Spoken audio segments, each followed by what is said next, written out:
Drum roll, folks. Drum roll, folks. Happy Mushoku Mondays, everybody. Welcome back to yet another Trek the Mushoku Tensei Jobless Reincarnation novel series. We are on Redundant Reincarnation Volume 3. Yes, not Volume 26. I don't have Volume 3 to have in my hand, and I have to have something in my hands. Otherwise, it completely throws me off. I have to have something to do this with and this with. It's just you get in that rhythm. I've been doing this for like 3 years. I gotta have a rhythm here. But yes, we're on Redundant Reincarnation Volume 3. From what I've heard, the most controversial volume of the entire series, or at least the web novel was, and apparently it lost some of that with the novel, light novel, but there's still a lot in there. So we're going to get into all that. We're going to get into all that. Everybody that's excited to hear Andrew's perspective on this volume is going to be absolutely fantastic. But yes, since I don't have the volume in hand, it means that it wasn't actually released yet. But thanks to Lucius, I have a copy of it, so we can actually go through it. So this is probably going to be new for a lot of people that have never actually read this segment, that we're going to do it together. Because I'm not waiting.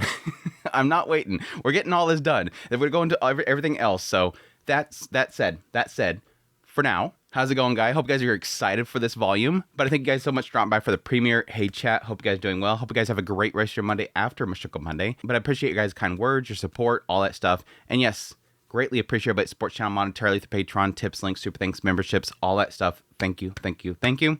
Last week, Nicholas with 5 memberships. Thank you so much, Nicholas, for giving out those emotes. Thank you so much. But yes, with that said, we should jump right into it. But first, there's a warning at the beginning of this PDF, and I want to read it. And yes, as a pre-statement here, I've not actually read this volume, and I think I'm pretty much going to do first-time read-through on Mushoku Monday. Because with how heated it is around it, I kind of almost want to have my thoughts as I record. The warning reads, this story contains intense events. Even Refugin included a warning at the beginning of the second chapter of the web novel. It was such a heavy arc that it brought Refugin a lot of hate, to the point where the web novel platform shadow banned all the redundancy content until it was deleted, as you can read on his blog in the web novel version. This story greatly divided the fans, and for some, it even caused them to drop the series entirely. This is not a story suitable for people who get easily offended. You have been warned. When I read that warning, I was of two minds here. On one end, I'm going, what could possibly be in this volume that fans of Mushoku Tensei would drop the series? Like, what in here is no, can't go any further. The only thing I can think of is an age difference thing. Somebody very old going for somebody very young. That's all I can think of. I do have a sense about what this volume is about. It's hard to not have seen the cover at this point. And I'm assuming things. It's been building up with it last volume, so I can assume where it's going. The question mark's going to be, what is the age of the characters when this actually happens? But that's my assumption there. But even still, I'm going to have some context here, because based on the last volume, we're pretty close to the age where it would be legal in this world. At the same time, I don't know. There's a lot of question marks I have here, but it all comes down to the idea of this is a series of characters with massive flaws and mistakes. So I'm like, what could possibly be too far for fans of Mushoku Tensei? We'll see. I wanted to say that beforehand because I could change my mind. I could actually go for this volume and get really upset. I've gotten upset with this series before. I've gotten upset with choices that characters made. I've cussed like crazy on here, and I'm not a fan of cussing. So I'm sure I'm going to run into something that's going to make me upset. It's going to make me angry. Would I drop the series overall? I don't think so. Because again, it is fiction. And it's not as if the book's going to hurt me. It's not going to hurt me. But we'll see. I could have my mind changed, but let's just dive into it. Kicking things off for Jobless Red Carpet, Chapter 1, K499. So we're getting way late in the years. Armored Dragon Calendar, year K499. 18 years after the death of Rudius Greyrat. Deep within a nameless forest in the northern part of the central continent, a single man was running. Sweat glued his hair to his forehead, his breathing ragged. His appearance was unremarkable, dressed as an ordinary merchant, with no distinct features to set him apart. He ran. As he ran, he repeatedly glanced behind him, fleeing deeper and deeper into the forest. He was running away. Yes, he was on the run. From what? From the bloodlust pursuing him from behind. The forest was silent, not even the sound of a bird's wing. Yet he could feel something chasing him. Oh God! Muttering under his breath, He clutched a dagger bearing the emblem of the Austria Kingdom inside his coat. At first glance, it looked like any other dagger, but to those with discerning eye, it was immediately clear this was not something a mere merchant should possess. He was a spy, one of several agents sent to infiltrate and investigate the Ogre God Empire, which had taken control of the northern central continent. That's different. That's different. Again, technically after Ruius' death, so this is post when the story just stops covering really anything at all.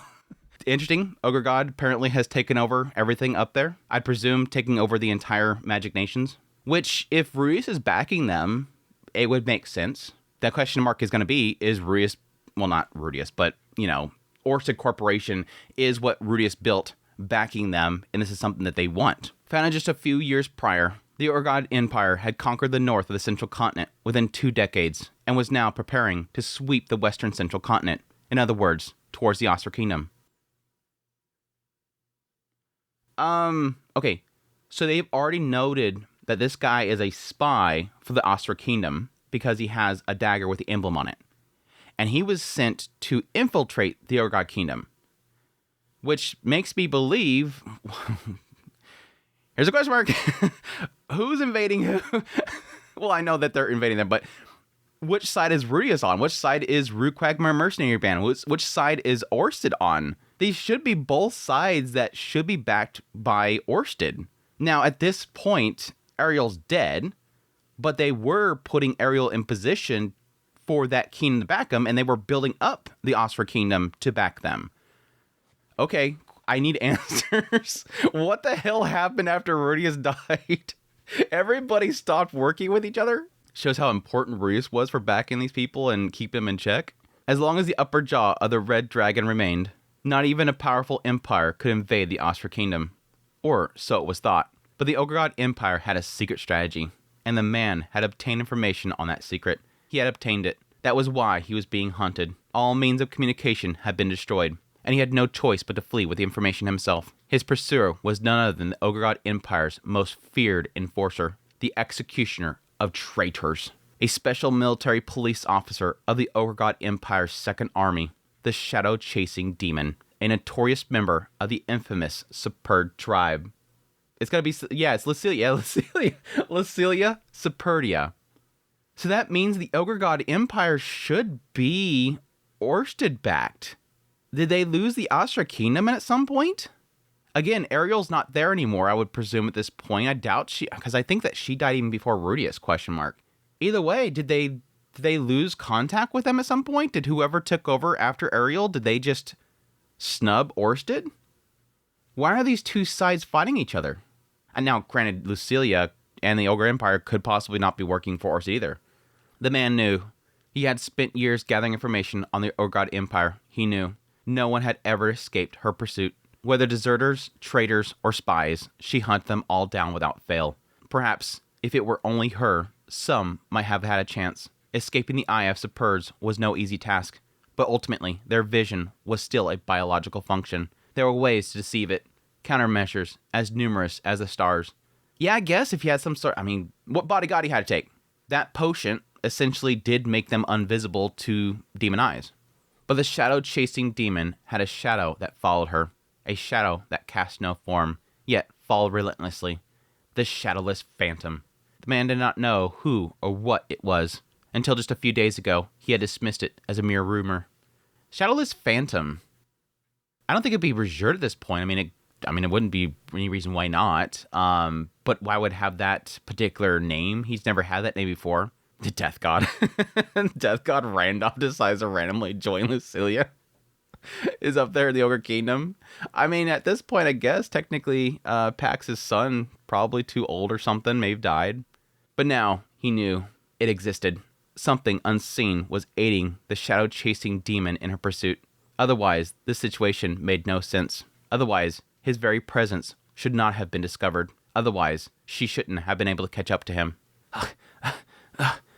She was still closing in from behind. He heard nothing, but after years of living as a spy, he knew when he was being hunted, and he was beginning to realize, I can't escape anymore. He had no choice. His only option was to ambush her, strike first by surprise, and turn the tables.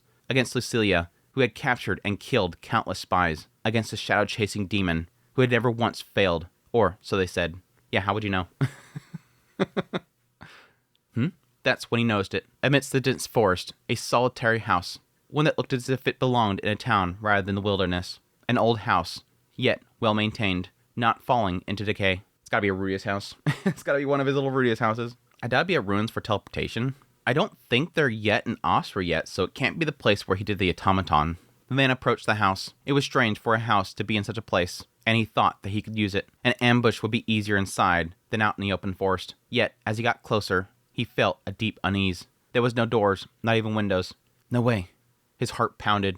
He had heard the rumors about the secret laboratories of the great mage Rudius Greyrat, who had died more than a decade ago. They said that he conducted forbidden research in hidden labs accessible only by teleportation magic circles. They said that research he left behind was vast, and whoever obtained it would inherit great wisdom. Some even speculated that the Ogre God Empire's meteoric rise was due to acquiring that knowledge. I wonder what type of uses. Again, he's speculating that there's some reason why they're going to be able to invade the Ostra Kingdom. One assumption could be using teleportation, but Ariel was already working on setting up so that the nations can, use teleportation circles again, or at least get rid of that taboo, that restriction. And so back there, my assumption was they're going to have to create some really strong peace treaties between them. Otherwise, yeah, you can just invade some other nation. That's why they got rid of them to begin with. They were using it to invade nations. The Ogre Gods could be using that, but again, that was supposed to be something that was going to be opened up at some point. And again, I would assume put some sort of countermeasures on it.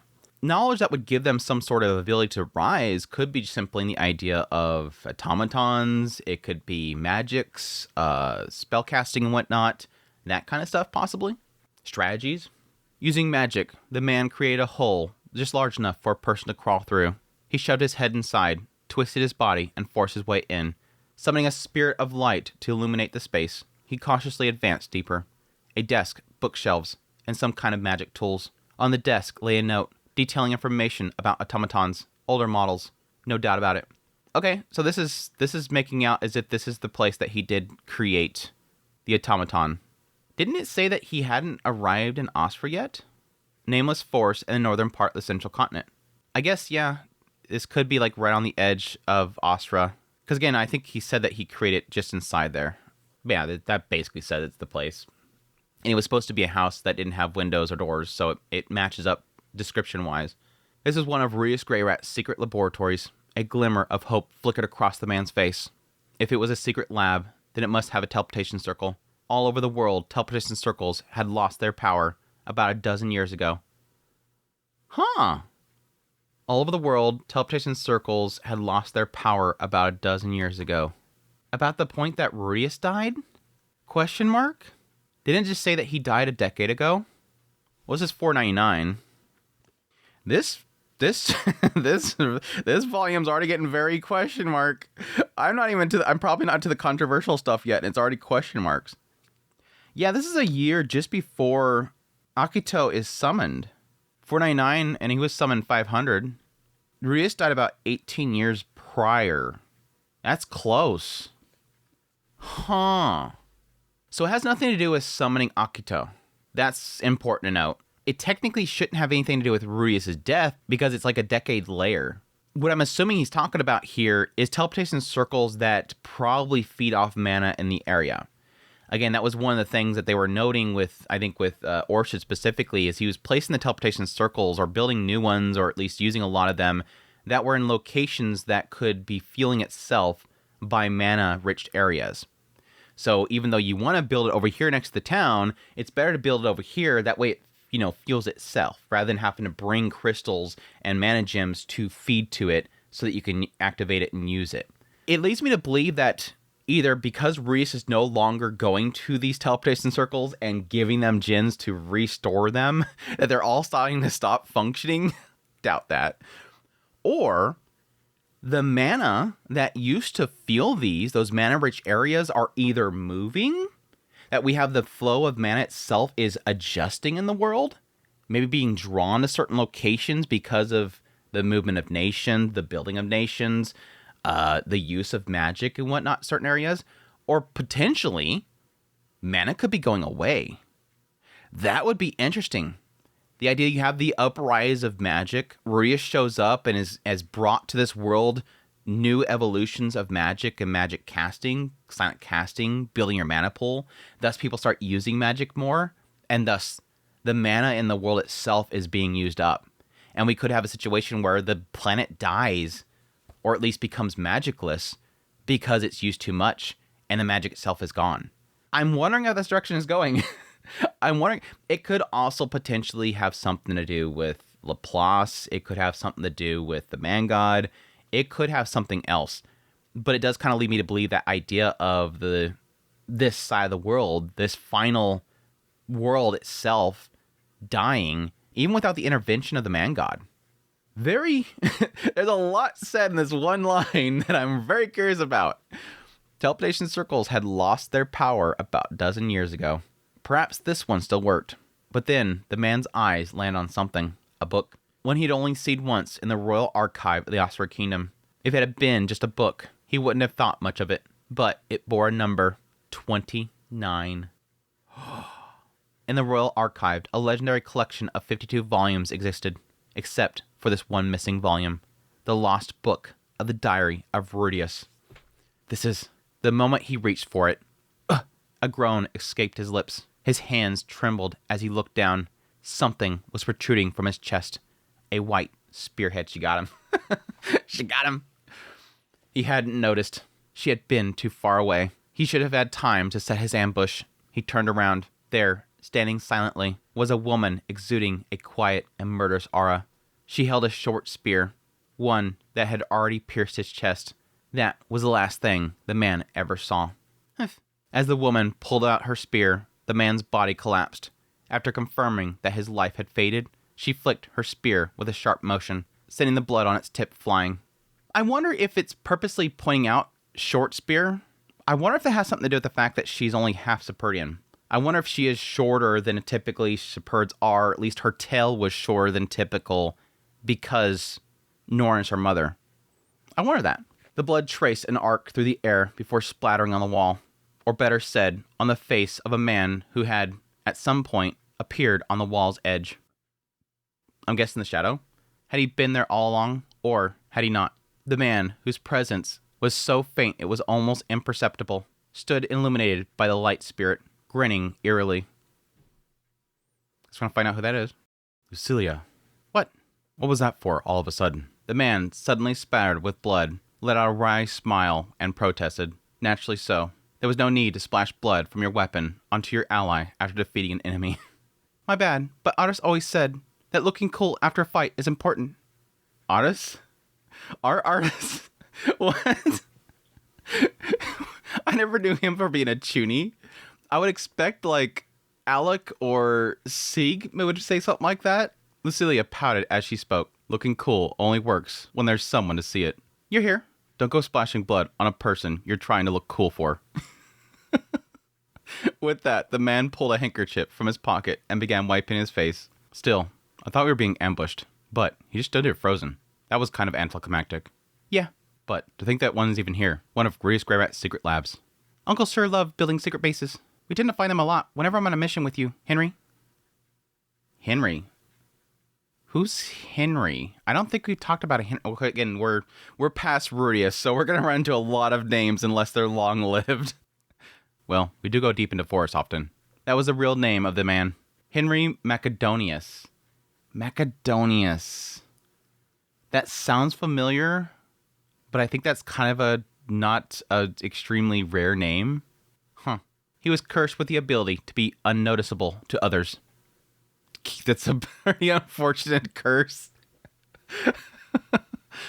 Henry was Lucilia's partner, and he was an expert in gathering intelligence, making full use of this trait to his advantage. His curse was powerful. No one could recognize him. No one could remember him. That really sucks. Any potential enemy who laid eyes on him would instantly forget his existence. A perfect spy, unnoticed by anyone. Then how does he work with people? Even conversations are forgotten moments after they happen. Then how does she know him? However, a curse is always a double-edged sword. He usually wore a mask to suppress it. Okay, that's part of it, I guess.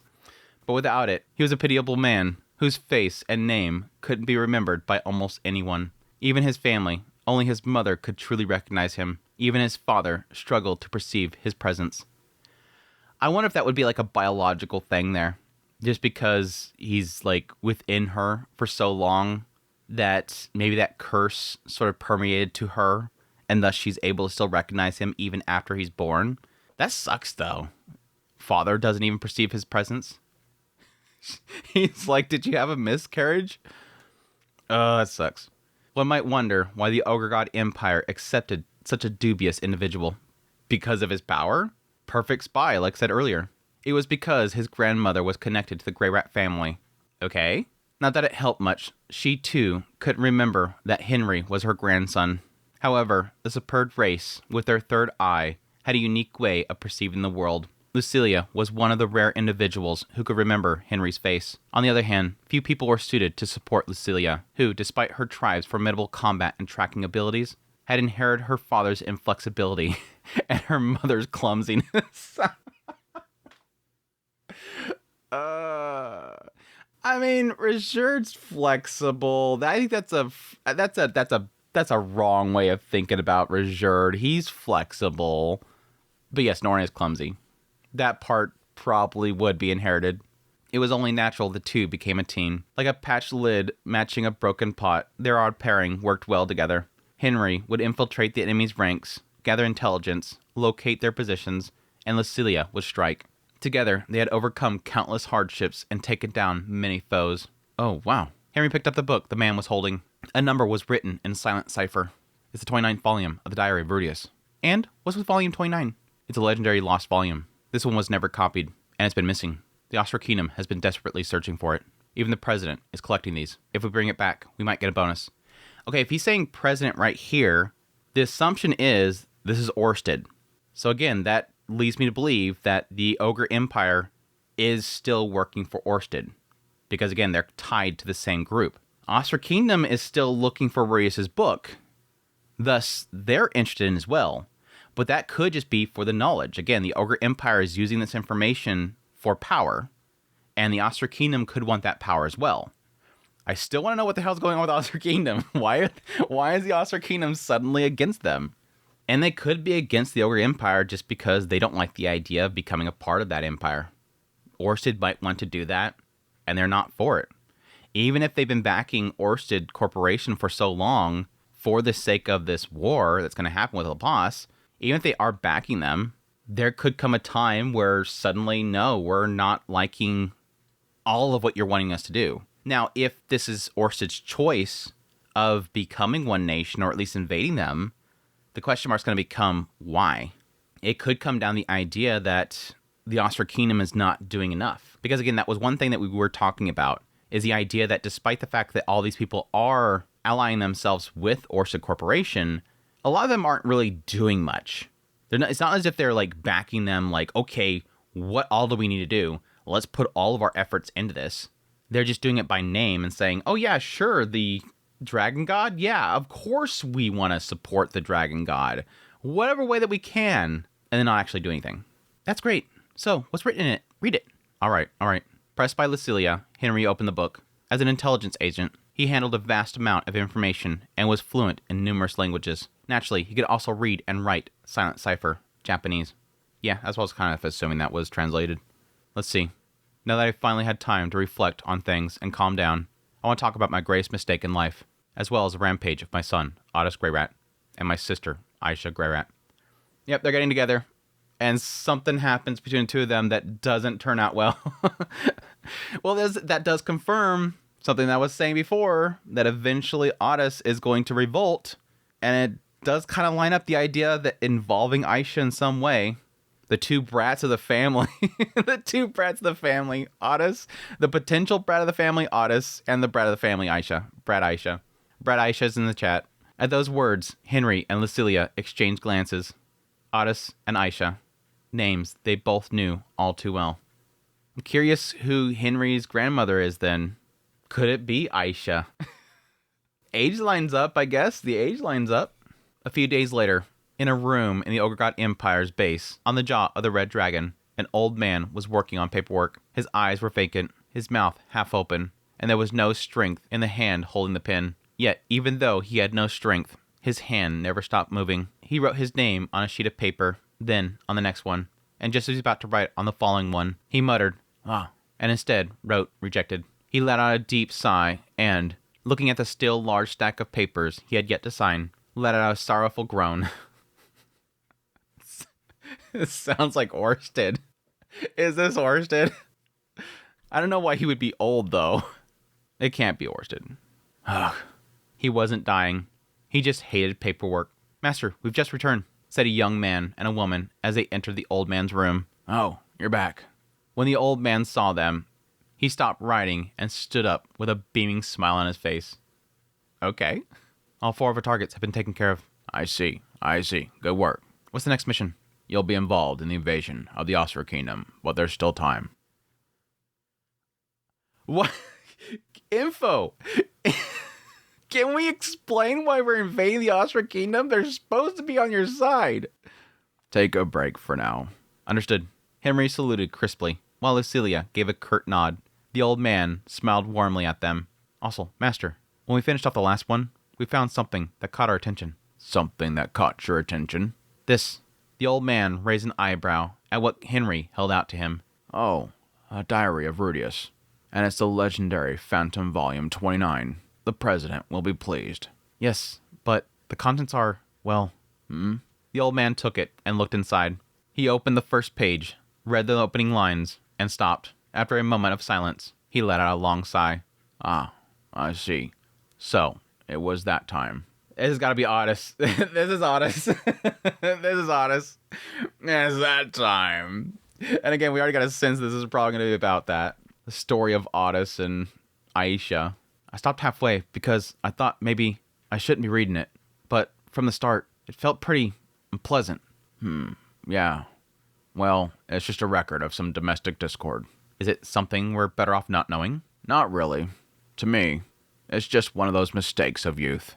A little embarrassing, that's all. When the old man said that, Henry looked surprised. Even the great wind god Otis had times when he made mistakes? Wind god? What? He took what Lucy did and went crazy. Of course, old age is unfair, but youth gives everyone an equal chance to screw up. The old man, Otis Grey Rat, there you go. Commander of the 2nd Army, Special Task Force of the Ogre God Empire, and the right hand of the Dragon God Orsted. There it is, right there. The heir of the family. There it is right there. Followed in Rudius' footsteps. Again, my prediction was the idea that he was going to go into nobility and go into like Oscar Kingdom or whatnot and rebuild the Grey Rat family in whole and take it over. Because again, Rudius left that nobility, left the Grey Rat family behind, but he still had the name. My thought process there was that he was going to get back into it and actually make a name within nobility for the Grey Rat family and actually reconnect in there. And that could be a huge asset to the future of their family. But this is equally the same thing. It's literally still holding on to what Rudius was building into with his connection with Orsted. What they end up turning it into is him being the right hand of the Dragon God again, following in Rudius' footsteps. Literally, he is the new Rudius. That's cool.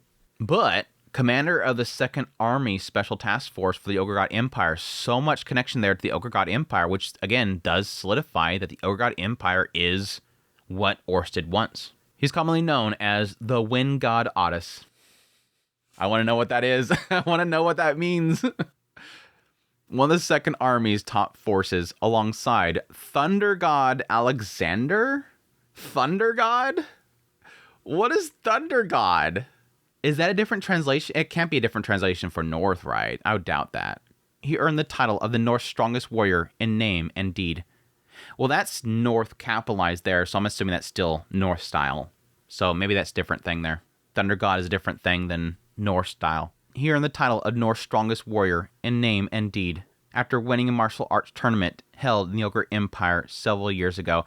Refugien, please don't make a tournament arc volume. Don't do a tournament arc volume. Please don't do it. I know you're thinking about it, Refugien.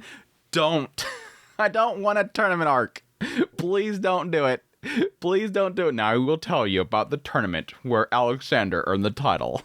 His swordsmanship, called the Mad Sword variant of the Sword God style, that incorporated martial arts into traditional sword god style, combined with incantationless magic to create a versatile magical sword technique. Yeah, he went with the magic swordsman, which again, with the idea of the wind god, the assumption there is utilizing a lot to do with, maneuvering with incantationless magic, blowing wind, or at least like sonic booms to push himself around. But I kind of wonder what else is included in there. Would it be like, while you're swiping your sword, you can be throwing, stone cannons at people, creating a flame sword, Interesting. Mad's sword variant. I'm assuming the Mad's part is probably have something to do with something Edis Grey Rat mixed in there. Traditional sword god style makes sense, again, because that's what she was training in, what would be assumingly training him. Incorporating martial arts. That's an interesting part. Who would train that? I guess potentially he could be just traveling the world and learning techniques from people, but that could be something that he could have gotten from Sander? Maybe? God, this volume has just already got me, dude. This is going to be a long recording. We're going to get through one chapter and that's it. It's the time jump. The time jump makes me kind of sit there and have to figure out what's in the gaps is really what it is. On top of that, he was calm, composed, soft-spoken, and took great care of his subordinates, having once led the Rudo Mercenary Corps, which later became the foundation of the Second Army. So it basically just built into it, the task force for the Ogre Empire. He remained a key figure under the Dragon God Ors's command, even in old age. If he had one flaw, it was his tendency to ogle beautiful women with large chests. Yeah. Still, he never went beyond ogling. He often bragged while drinking that he'd never once fallen for a honey trap. Despite his few faults, he was a wonderful person. One of the unsung heroes supporting the Dragon God Orsted and the Ogre God Empire. Someone who could be called a great man without exaggeration. That was Henry's impression of Otis. He never imagined that such a man had an embarrassing past. Put somebody on a pedestal for so long, eventually you have to learn, right? I'm curious now. I remember Brother Otis being as perfect as Big Sis Lucy, ever since I was old enough to remember. When Lucilia chimed in, Otis gave a wry smile. Saying I was as perfect as Lucy is quite an exaggeration. I've never been anywhere near as perfect. Lucilia had been a slow-developing child. That may have been due to her being a member of the Spurred race. But in any case, she hadn't aged in the same pace as Otis, who was only a little older. By the time that she became aware of the world, Otis was already a mature young man. Otis looked at his desk. The amount of work that he didn't want to do was literally piled high. He looked away from it. Did he find an excuse to get away from his work? All right, let's go somewhere and check something out. I'll show you some stuff. He knew he should do it, but he really didn't want to. If you're interested, shall I tell you about the time I was in my teens when I didn't know anything, or rather, when I was just a complete brainless idiot who didn't think at all. Leaning on his desk, he stroked his white beard. Lucilia silently sat on the floor. Story time. Story time. She must have been deeply curious about her cousin's childhood blunders. Though usually wearing a blank look on her face, she was very emotional and loved gossip. Must have got that from Norn. She must have inherited that from... I didn't read the next part. Shut up. She must have inherited that from her mother. When he saw Henry sitting beside her, Otis chuckled with amusement. Now then, where do we begin? Let's see. Back then, I lived my life shamelessly flaunting my stupidity. Worse than some random thug. You're exaggerating. I respect you, So, don't be so hard on yourself. Thanks. That makes me happy. But everyone has their foolish days. That's how long ago this all happened. And so, Otis began to speak of mistakes of his past. Chapter 2, The Tale. It's time. After, introducing so many WTFs, what the hell's going on with the Osir Kingdom? Why is Orsted backing the Ogre God Empire, attacking Osir Kingdom? Why do they have to send spies or killing spies? What the hell's going on? Let's get into the most controversial story, apparently. Watch is just something at the very end of the volume. I'm building this up and it's just one line at the end of the volume literally set everybody off. Anyways, chapter 2 of The Tale. Now then, where should I begin? I'm not going to do his voice the entire time. I'm not doing old man voice the entire volume, but I do want to keep it in first person. First, what's important is probably the relationship between Aisha and me. Aisha and I are what you call nephew and aunt. I was told that Aisha's mother was a maid of the Grey Rat family. Aisha was born after she was taken in as a mistress by the master of the house at that time. Though, even if she was taken as mistress, she was later officially accepted as a wife. So, she wasn't treated as a mere concubine. Yep. Well, in the first place, by the time I was born, my grandfather, Paul, the previous head of the house, had already passed away. His wife was in a state of mental collapse, and Aisha's mother didn't exactly hold authority either. Saying it out loud, it really is complicated. What about my family? It's complicated. In short, Aisha stood in a complicated position within a complicated family. Yeah, I think I've said it before and I'll say it again over and over again. Aisha, and in effect, Lilia's story, is easily my favorite story in the entire series. I mean, I love my Orsted. And yes, Roxy is best girl. Like, waifu material, 100%. You can see it in my cabinet back here. You can see it right here. It's all over here. Yes, but the story of Aisha and Lilia is extremely interesting. And a lot to do with that is just how effed up it is. It is the most effed up thing. Again, grooming, the mistake that Lilia made, infidelity, all that stuff around them is so interesting, so massively flawed, so effed up, and very tragic and very interesting. When I was small, there was a time I was unsure of how to interact with her. I had been there as a maid ever since I was born. She was my aunt, but also a maid. Yet, my father didn't treat her as a maid, but as his younger sister, which was confusing, Yeah. I mean, that's like the whole thing with Lucy. I think it was Lucy. One of the kids called Lilia a maid, or at least was commanding her, and got their butt whooped. I think it was Lucy, because I think it was her perspective chapter. The idea there is that the kids are like, I don't understand what's going on. Everybody says this is how it's normally going. They're acting like that. So something's broken here. Something doesn't make sense here. I'm seeing the world, and I'm seeing the logic and the rules in the world, but for some reason when I go home, those logics don't fit. And so I'm thinking that I'm out of place. It causes a confusion in a young child. The stability is kind of broken there. Nothing is consistent. Well, in any case, Aisha was there from the moment I was born, and she took care of me even before I was old enough to be aware of it. So rather than being an aunt or a maid, she felt more like an older sister with a big age gap. Or perhaps you could say that she was like a fourth mother to me. A fourth. Right. I had 3 mothers in my household, and I used to call them White Mama, Blue Mama, and Red Mama. Their hair colors matched those names. Each of my mothers taught me different things. White Mama taught me knowledge and how to make friends. Blue Mama taught me wisdom and how to learn. Red Mama taught me swordsmanship and what it meant to protect someone. The 3 mothers treated all the children equally, and none of us questioned having 3 mothers. But thinking back now, it wasn't quite like mistresses kept by the Austrian nobles. Our situation was something rather unique too. Yeah. Again, I love that. It's definitely not like this, but I love that. Because Ruius could totally take the blueprint of the nobility and do exactly what they do. Because even then, whenever Ruius goes to people and says, this is my wife, Roxy, this is, Edis, my wife, this is Sylphie, my wife, they don't even question it. Like, oh yeah, I have tons of them too. But why are these ones up here? Why don't they go back there? They're supposed to be back there. Why you have them out here? Why are you presenting them all like they're equals? He doesn't go by those standards. It's normal to have multiples in the world, outside of Millis, but he doesn't treat it the same way. Well, let's set that aside for now. Aisha, just like my mother's, taught me all kinds of things. No, rather than teaching, I guess she let me experience things I couldn't fully understand from what the other 3 moms taught me. Yeah, I guess she felt closer to being a sister after all. But she wasn't a sister. I had 2 older sisters. One was Lucy, your grandmother, Henry. There it is. There it is. There's the connection. I thought it was going to be Aisha. I thought it'd be Aisha. Guess it's technically Lucy.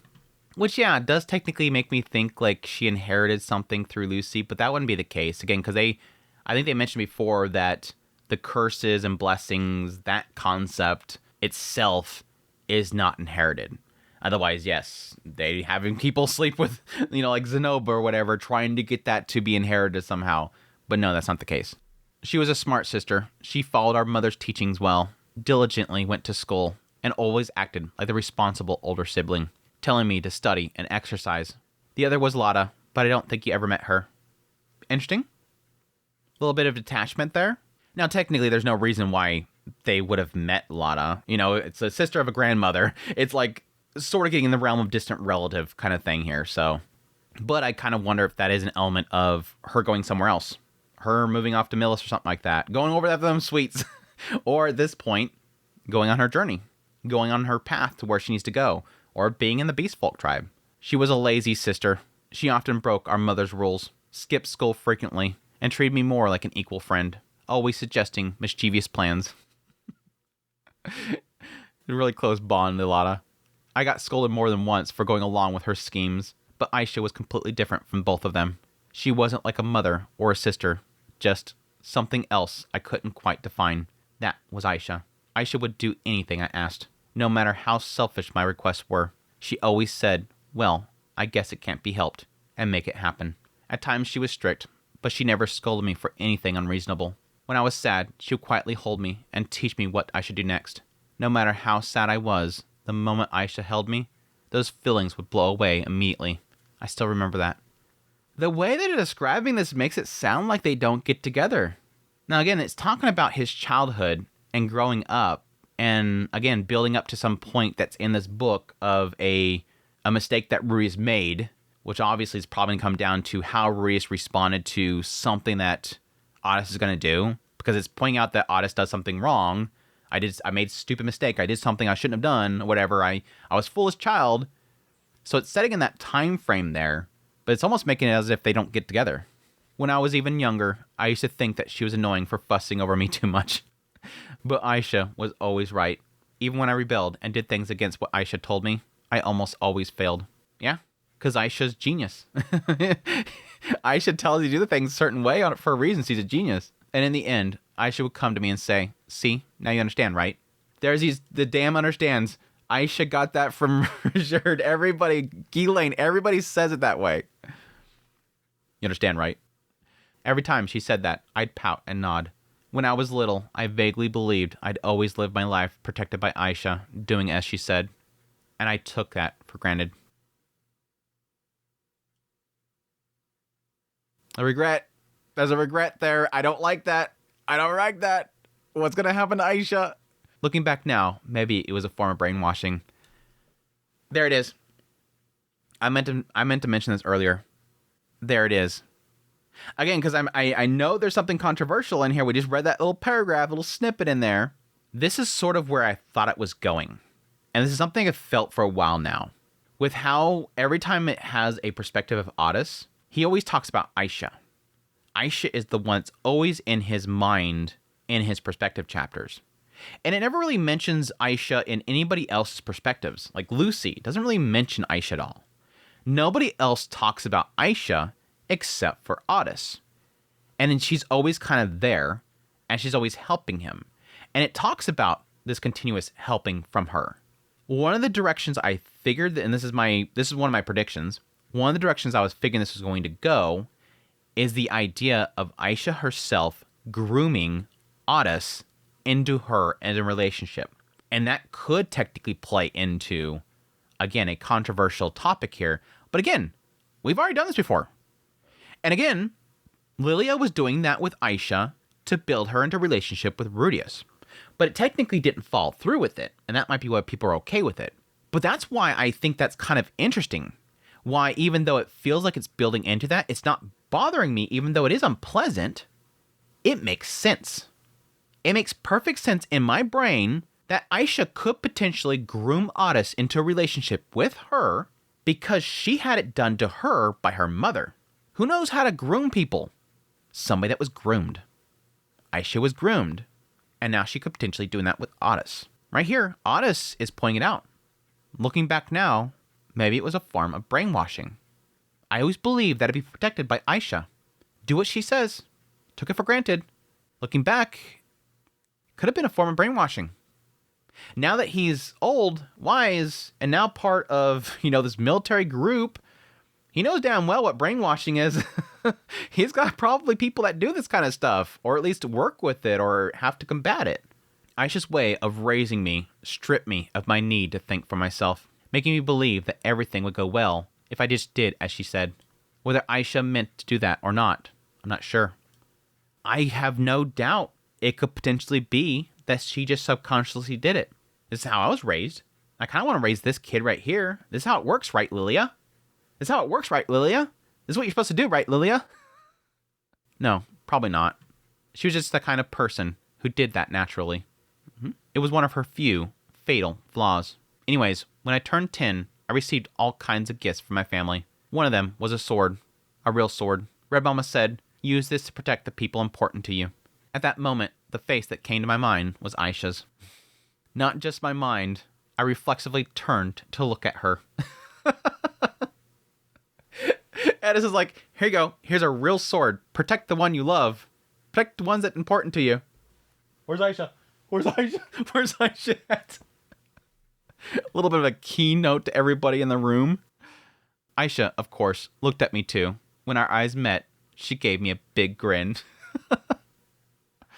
Now, technically right here, Aisha in her mind could just be thinking, this is the heir of the family. He will naturally take over the Grey Rat family, and I'm going to continue to serve the Grey Rat family. But, nah, I don't know. I remember getting embarrassed and looking away. That might have been the moment I realized I was in love with Aisha. Okay, again, this is a complicated thing, but I was kind of curious who would say something first. Technically, again, the concern here is if Aisha has been grooming Otis this entire time to love her and depend on her. So it kind of negates that idea of, oh, well, at least he loved her first, and then if anything happens, it was his choice, and he's not being forced upon. But again, that's the problem with grooming. The problem with grooming is that you're literally forming them to love you. And it's not technically natural love. It's brainwashed into there. Again, like you said earlier, brainwashing. But I didn't say anything at the time. It just felt too embarrassing. Maybe it was because Lotta was still acting childish, or because Lucy had just started getting that kind of relationship with our childhood friend, Clive. To me, that kind of thing still felt far off, I suppose. Even so, here was someone who was smart, beautiful, and poured unconditional love on me, different from my mother, but still a woman. And somehow, I started to sense, faintly, back then, that she thought of me as someone special too. Given that, don't you think it'd be impossible for me not to be drawn to her? Maybe Aisha herself guided things that way. But even if she did, I loved her. Again, this is a very, very, very touchy subject. It's a very unpleasant subject. But again, fiction, and very interesting to get into. Again, the one thing I've always talked about with this series, and this is so funny again, because this could be probably the thing that people aren't bothered by. This could literally be the thing that people are not bothered by. I love the idea of something in a fictitious story that you can get into, that it is even itself acknowledging the brainwashing. It's acknowledging that there is an element here that is not natural. But I like that Refugian is willing to get into it. The idea of, could this be grooming? And even if it is, could there still be an element of love here? Can there still be a love in there? It's not right. Again, like I said back there with Lilia, it's not right, but it doesn't mean you can't get into it. She was my first love. That's something I'm certain was always my own will. I mean, that's what romance is, right? A kind of game like that. And once I realized it, things moved quickly. And that's the other thing, because I've heard a lot of stories from people that have been groomed or assaulted when they were young. And there is always an element of, in a lot of cases, a warped perspective on that kind of stuff. They sort of see things in their eyes, looking back, that it was okay to them. There's a break there. It's always perceived different in the victim's eyes. It is very hard for people outside of experiencing that to understand that. I remember now. It was shortly after my birthday. I was 10. Around that time, I heard something from my father that left me feeling sensitive. At that time, Lord Orsted gave me a book. It was written in letters I couldn't read, so Aisha read it to me. If I recall, the story went something like this. Once upon a time, there was a boy named Otis. From a young age, he was strong-willed and physically powerful. By the time Otis became aware of his surroundings, his parents had already passed away. The village where Otis lived was far from the town, and even within the village, his family was particularly poor. But even so, Otis was happy. He had a wise and dependable older brother, and the villagers were kind to them despite being orphans. Otis was genuinely grateful for this, and worked tirelessly every day. Fortunately, he was strong. so there was no shortage of work that he could do. On top of that, he had a girl he loved. She was frail, often bedridden, and was said to not have much time left to live. Tragic girlfriend story already. Otis' tragic girlfriend story. Every day after finishing work, Otis would visit her window and talk with her for a short while before heading home. That time was precious to him, an irreplaceable part of his life. She wouldn't live long, yet there was nothing Otis could do about it. Besides, she seemed to understand that her time was limited. She never made selfish demands. She simply looked forward to talking to Otis each day. Otis thought, I will probably continue living like this until the day she dies. But then, one day, as she lay in bed, she gazed at the sky, the eerie sky, painted in an unnatural shade of purple. Hey Otis, did you know? Before the Demon King appeared, the sky used to be a beautiful blue. Otis had heard about that before. The Demon King had been alive since the day Otis was born. One day, the Demon King built an army and invaded the human world. By the time the Demon King had conquered nearly half the world on a whim, she changed the color of the sky. Before I die, I'd love to see the beautiful sky just once. That was what she said. It was the first time Otis had ever heard her make a selfish request. Yeah, I was about to say, somebody that just goes based on each day, this is what I'm going to do, no demands. Finally, she makes a demand. My day is daily routine of doing this stuff, coming by here and talking to her, and she never makes demands, and that's going to be my life until she dies. Now she makes a demand. Request, rather. No, perhaps it wasn't even enough to be called selfish. Maybe it was just a fleeting wish, a dream she knew could never come true. Otis understood that. It was just a story. She wasn't actually asking him to do anything. Yet, as she spoke, her expression was so delicate, so resigned. Yeah, no hope for it. This is a Demon King that has taken over half the world, and it has caused this. It's not like you go, yeah, can you get rid of that? Sure. She'd already given up on the idea, convinced it was impossible. That was why Otis made up his mind. He would show her the blue sky. Yeah, it makes me wonder, is it like the entire world has that sky? Just pick her up and take her somewhere else? However, Otis was just a villager, albeit a strong one. He had no knowledge, no wisdom. He had no idea how to turn the sky blue again. Big brother, I want to restore the sky's color to blue.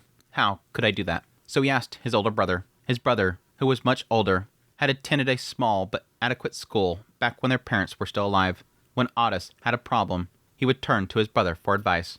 His brother pondered over Otis's question. It was a difficult one, even for him.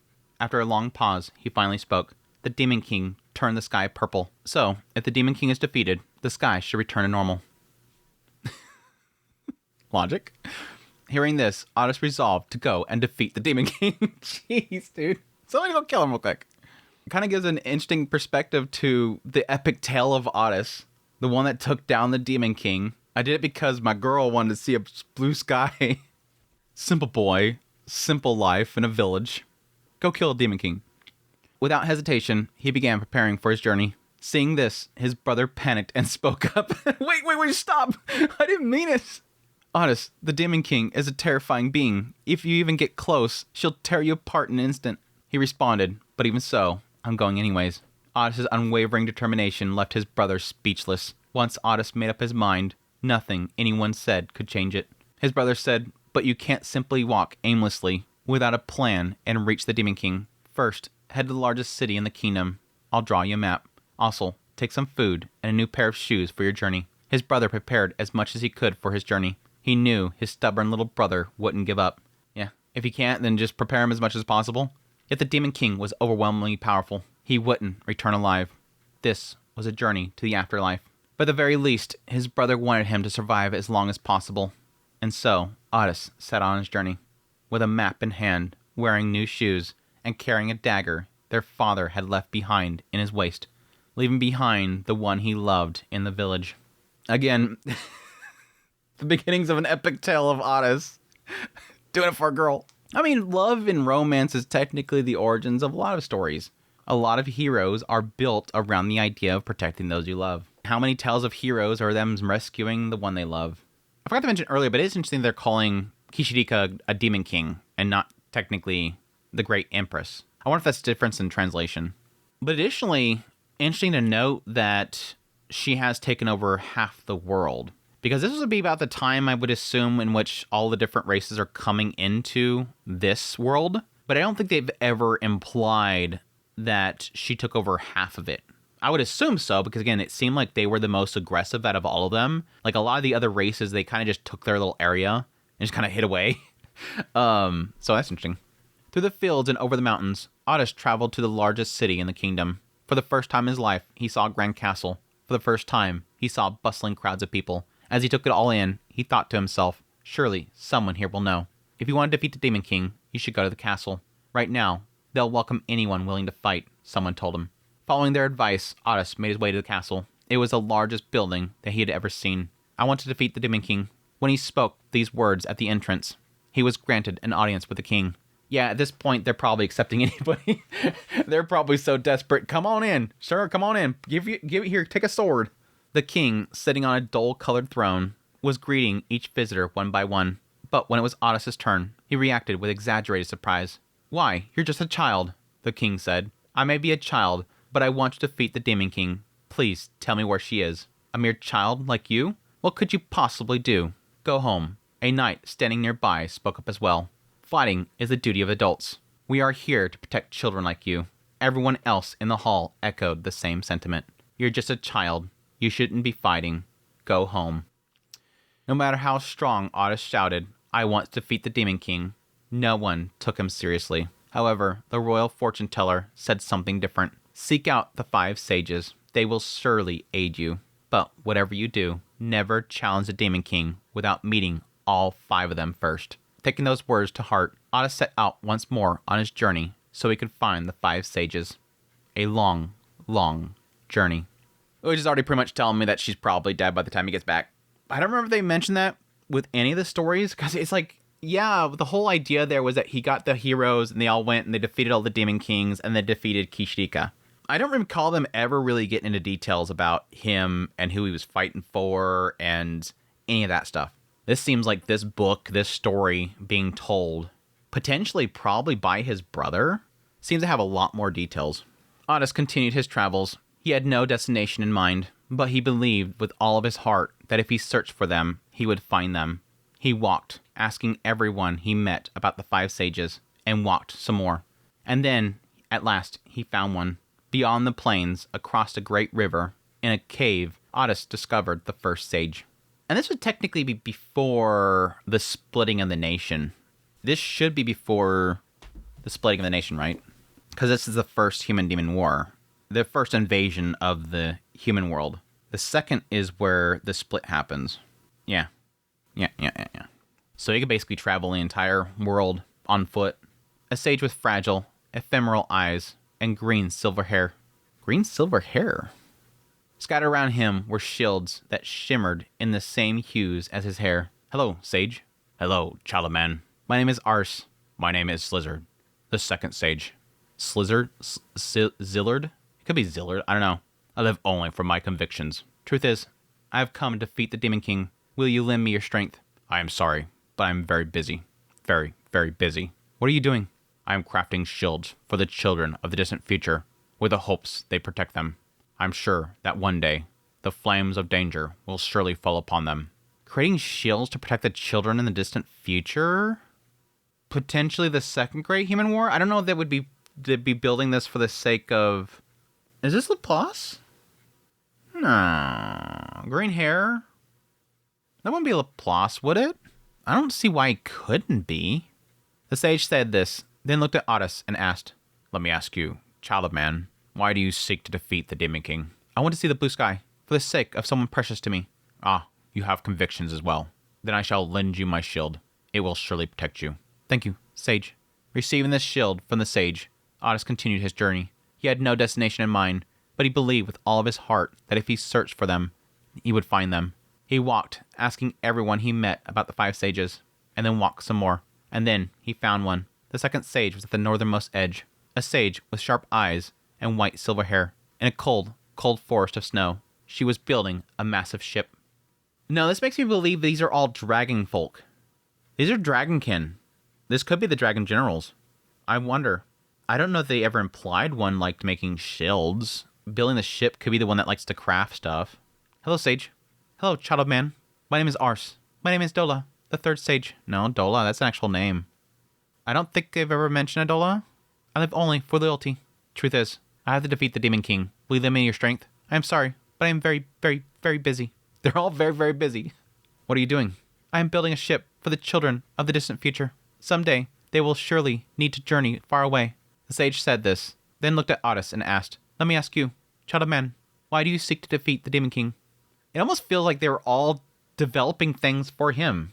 Like they thought there was going to be a point in which they had to build something for somebody, and it's him. They may have perhaps miscalculated when they would have to do it. I want to see the blue sky, for the sake of someone precious to me. Ah, so you carry loyalty in your heart as well. Then I shall lend you my ship. The Demon King resides far away after all. Again, it's like they're all preparing for him. Receiving the ship from the sage, Otis continued his journey. He had no destination in mind, but he believed with all of his heart that if he searched, he would find them. He walked, and at times sailed, asked everyone he met about the 5 sages, and then walked some more. And then he found one, the 3rd sage, deep within the mountains. A sage with deep eyes and black silver hair. Another dragon folk. Again, they all have silverish hair in some way. Wielding a massive hammer, he stood before an anvil, forging steel. Hello, sage. Hello, child of man. My name is Ars. My name is Kat. There it is. Okay, there it is. There is one that I recognize. Some of them are like very familiar sounding names, but I just wasn't connecting it. Or I was connecting it already, but this is confirmation. This has got to be Chaos, the one that likes to make things. The one that makes the archways and the automatas and everything. This is all the Dragon Generals. He's meeting all the Dragon Generals. The silver hair was the biggest giveaway. Again, I just was blanking on the actual names of them. Chaos, I remember. Chaos is an easy one to remember. So yeah, he's meeting with all the Dragon Generals. And that's the distant future thing they're all working on. One day, they have to take on the Man God. And they're all building something. And they potentially could have mentioned the idea of Otis working with each of them at some point. It's completely forgotten. This is the part of the story that's so hard to kind of keep cohesive because it's like, it's only mentioned in these little snippets here and there. Oh yeah, by the way, something happened way back here. Okay, let's stop talking about that. Let's move on. And it's usually Rudius' fault. He always wants to just kind of like move on. But that's not important right now. No, it is. It's important. I want this information. Truth is, I have to defeat the Demon King. Will you lend me your strength?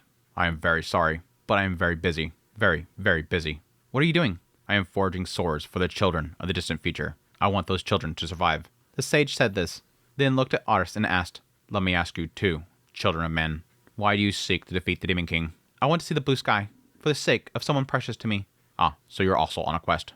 Then I shall lend you my sword. With it, you can cut down even the Demon King. Receiving the sword from the sage, Otis continued his journey. He had no destination in mind because it's getting repetitive. I hate this type of storytelling. He did this, he walked a bunch, he eventually found one.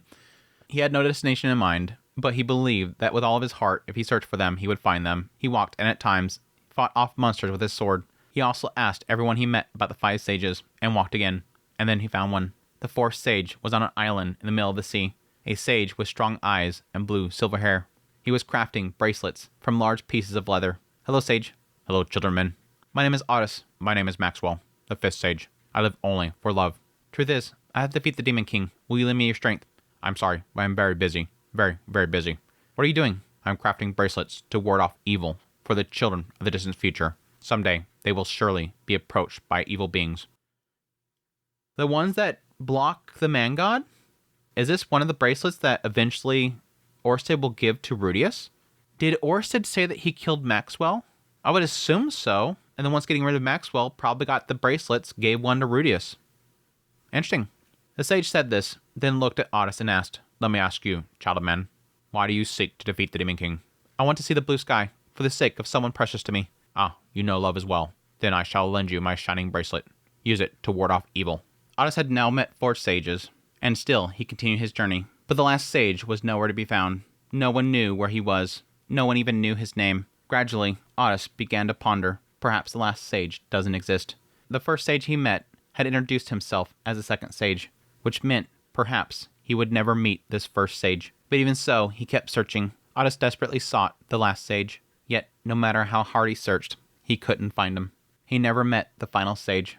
But Otis now had a sword, shield, and bracelet. And at his feet, he had a ship that would take him to the Demon King. Looking at them, Otis thought, with all of this, maybe I can defeat the Demon King.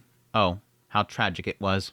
Otis, having failed to meet the 5 sages, set off to face the Demon King. Yes, he had forgotten what the fortune teller had told him from the very beginning. Yeah, I was about to say, you're missing one. You have to meet them all. The Demon King's lair was truly a terrifying place. It was surrounded by a poisonous swamp, impossible to cross by normal means. Even if one managed to traverse it, the land was teeming with enormous, savage monsters, the likes of which no one has ever seen, and demons who lure people into corruption. But thanks to this ship, Otis easily crossed the poisonous swamp. I wonder if this is a Chaos Breaker already. When monsters attack, he had his sword and shield. The shield was sturdy beyond compare. No claw or fang from monsters could touch Otis. The sword was sharp beyond measure. A single stroke was enough to cleave any monster in two. Occasionally, demons whispered to him, with that sword, shield, and ship, you could become the king of all mankind. But Otis never heard them. The protective bracelet warded off their voices. Something was trying to talk to him, and the bracelet warded off their voices. It's gotta be the man god. It's gotta be the man god. And so, Otis reached the Demon King's lair. The Demon King resided in a massive, ominous black castle, far greater than any human fortress. Wahahaha! You have done well to come all...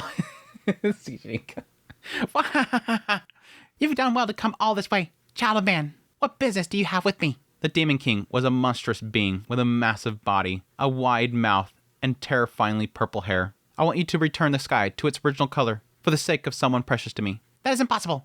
I love the purple sky. The Demon King would not listen.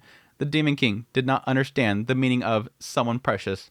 Then I will defeat you and restore the sky to its original color. Otis challenged the Demon King to battle. With his sword, shield, and bracelet in hand, he charged forward with full confidence. However, the movements of the Demon King were incredibly fast. It was as if she could see the future, dodging every swing of Otis's sword with ease. No matter how much Otis swung, his attacks never even grazed her. You can't hit me. Not even close. Now, it's my turn. Laughing, the Demon King lunged at Otis. Otis raised his shield and blocked the massive fist. Ugh! But what a disaster. In the next instant, the Demon King grabbed Otis's shield, swung him around, and sent him flying. Crashing hard against the wall, Otis was overwhelmed with fear. Still human. Otis, this boy, is actually human, unlike so many other warriors and stuff of the past.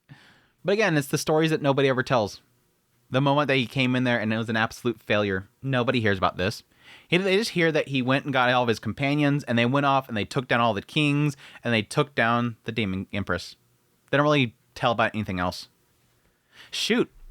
In this entire story, we haven't even heard about these other people that join him. I guess they technically could have him leave and go get them and come back. But technically, all the people that join him could have just been tales of the sages, but they just didn't actually come with him. The sword and shield given to him by the sages were useless against the Demon King. Yeah, because they're for somebody else. They're for somebody else. I'll crush you and eat you whole. I'll chew you up, bones and all. The monstrous Demon King loomed closer. Unable to bear it, Otis turned and ran. No matter how strong-willed he was, he had never experienced such fear in his life. He could no longer fight. He abandoned his sword and shield, and at some point, even his bracelet slipped off. Uh-oh. By the time he escaped the Demon King, he had nothing left. Gotta point out the fact that he even lost the bracelet. Manga gonna get involved. Manga gonna get involved now. But no, it's cool to actually see the point in which Kishirika was at her strongest. I'm assuming this is Kishirika. Again, they're calling it Demon King. I'm used to Empress. But her when she was like fully powered up and not a little puny thing. I'm surprised how much this volume, or this chapter at least, is Otis, the old Otis. Again, technically what he was named after. But like, I thought we were going to get into Otis and Aisha, but we're telling the story about the old Otis. Which makes me wonder if this is going to be somehow significant to the relationship between Otis and Aisha. Otis wandered aimlessly through the Demon King's land. The poisonous miasma from the swamp slowly ate away at his body. But it wasn't the miasma that truly corroded him. It was a different kind of poison. I ran away, even though someone precious is waiting for me. The name of that poison was called despair. Otis hung his head and walked on, lost in misery. Even with a sword and shield, he couldn't defeat the Demon King. Yeah, he didn't listen to what the fortune teller said. Even with a sword and shield, he couldn't defeat the Demon King. Tears streamed down his face, staining the ground. Without his bracelet, the wicked demons that fed on sorrow began to gather. Looking away Otis's falling tears, one of them whispered in his ear. Should I do it? Hello, little hero. What's wrong? You are shedding such delicious tears. We don't know for sure. We don't know for sure yet. It's gotta be him, though. I can't defeat the Demon King. Of course not. The Demon King is far too strong. Besides, you're just a small child. I just want to bring back the blue sky. That's impossible. After all, you're powerless, just a child. Then, what should I do? You can't do anything. You won't grow stronger, and you won't gain power. There's nothing you could do. Taking the demon's whispers as true, Otis became consumed by despair and walked towards the edge of the poisonous swamp. He thought, maybe I should just throw myself in. If he did, his small body would melt away in an instant. There was nothing else he could do. Closing his eyes, Otis prepared to leap into the swamp. But at that last moment, he spotted something strange at the edge of the swamp. A peculiar house. It looked like a turtle shell placed over a hole. An odd little dwelling. What is that? Hey, demon, do you know something about that house? When he turned to ask, the demon had vanished. It's totally the man god. It's totally the man god. He can't see it. Doesn't know what's there.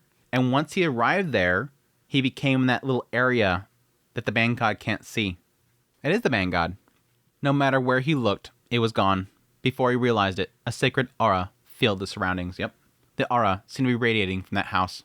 Then, that must be the home of a holy being. With that thought, Otis gathered some courage and cautiously stepped inside. Excuse me. Hello, child of man. What brings you here today? This is no place for a human child. Inside was a person with gentle eyes and red silver hair. Red hair. My name is Otis. I want to restore the sky's color, but I lost the Demon King. I am the one who has discarded his name, the one who has no fixed place, the first and last sage. I live only for my mission. I don't remember this one. I don't remember one that was unnamed. Specifically red. The plosh should be green, unless they were red at some point. Hearing those words, Otis remembered he was supposed to meet 5 sages. He was not supposed to fight the Demon King without meeting them all. As the realization struck him, a strange sense of courage welled up inside him. He wasn't completely powerless. He had simply made a mistake. I am Otis, final sage. Please, lend me your strength to defeat the Demon King. I am very, very, very busy. What are you doing? I'm gathering power for the children of the distant future. For there will come a day when they must defeat their own great enemy. This has got to be Laplace. Just gathering powers. Again, he was gathering abilities. The sage then looked at Otis and asked, Let me ask you, child man, why do you seek to defeat the Demon King? I want to see the blue sky, for the sake of someone precious to me. Ah, so you have a mission of your own. But tell me, will fulfilling that wish truly be for the loved one's sake? Of course. She wants to see the blue sky. I see. Then I shall grant you a little part of my power. Use it to defeat the Demon King. Thus, Otis received power from the first and final sage. To the sage, it was just a small fraction of his power. Yet, for Otis, it was overwhelming. With this newfound strength, Otis learned the true way to wield his sword and shield. It's a technique. Taught him a technique. The technique God given him power. He learned how to unleash the full brilliance of his bracelet, and he learned how to make his ship fly through the sky. Now it became Chaos Breaker. No, that's a thinking like mass of like land with a castle on it. It's not really a ship. Riding his flying ship, Otis set off once more towards the Demon King's castle. Picking up the bracelet that had fallen in front of the castle, Otis watched as it shone brilliantly light, and, as if responding to that radiance, the sword and shield returned to his hand. Wahahaha! The child has come back. This time, I'll devour you whole. I love delicious food. I know it's sounding much more like Etoffe, but she's full form. I can't really do like the squeaky voice. I guess I technically could. The second battle against the Demon King had begun, but this time, Otis had gained power. When he swung his sword, it slashed through the Demon King. When he raised his shield, it deflected the Demon King's attack. Now that Otis possessed overwhelming strength, the Demon King was no longer a match for him. Ugh. At last, the Demon King was pierced by Otis' sword, letting out a final cry before perishing. Then a rainbow-colored light burst from the Demon King's body. As if responding to it, the sky began to quickly change. When Otis looked up, there it was, a vast, clear blue sky. And she's probably dead. She's probably dead. The very thing that he wished for, the very thing his beloved had longed to see. Otis wanted to return to the loved one immediately, but he couldn't. Not yet. First, he had to return what he borrowed. First, he went to the first and final sage and returned the power. Next, the fifth, returned the bracelet. Then the fourth, to return the sword. After that, the third and the flying ship. Finally, the second, and returning the shield. Having returned everything he borrowed, Otis made his way back to the grand city, the city of mankind. A grand festival was being held there. Seeing the sky restored, the people knew the Demon King had been defeated. When Otis reached the castle, the king raised his arms in celebration. Why are we going to the city? I mean, I understand returning the stuff, but why are you going to the city? Who cares, the king says. Huh. Brave hero Otis, you have returned. You defeated the Demon King. I shall give you this kingdom, and my beloved daughter as well. Please, become our king. Well, at least this king's accepting him, unlike somebody else with the North God. Despite the king's pleas, Otis declined. He said someone precious is waiting for him. Still, he made sure to thank the fortune teller. That's a good part of it. And spent one day in the city before returning home.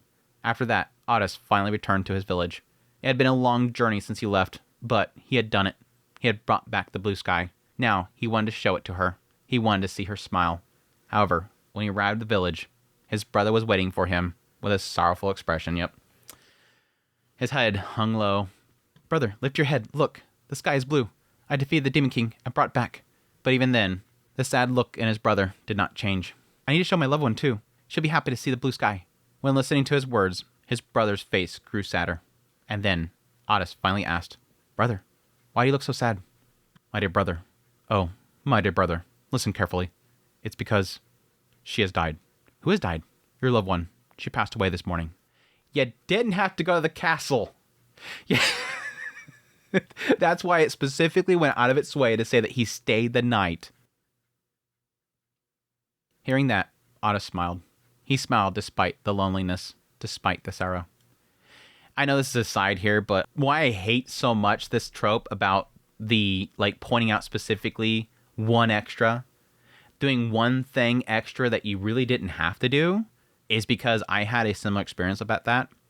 I was away on a business trip, and I got a call that somebody was not doing well, and everybody there, my coworkers and whatnot, were saying, wait until the next morning and get a flight. And I'm like, no, I have a rental route there. I'm driving home. And I'm thankful that I did, because I would not have made it in time. Literally would not have made it in time. Now, there's that whole side of it that could have been that there's a possibility the person was waiting for me.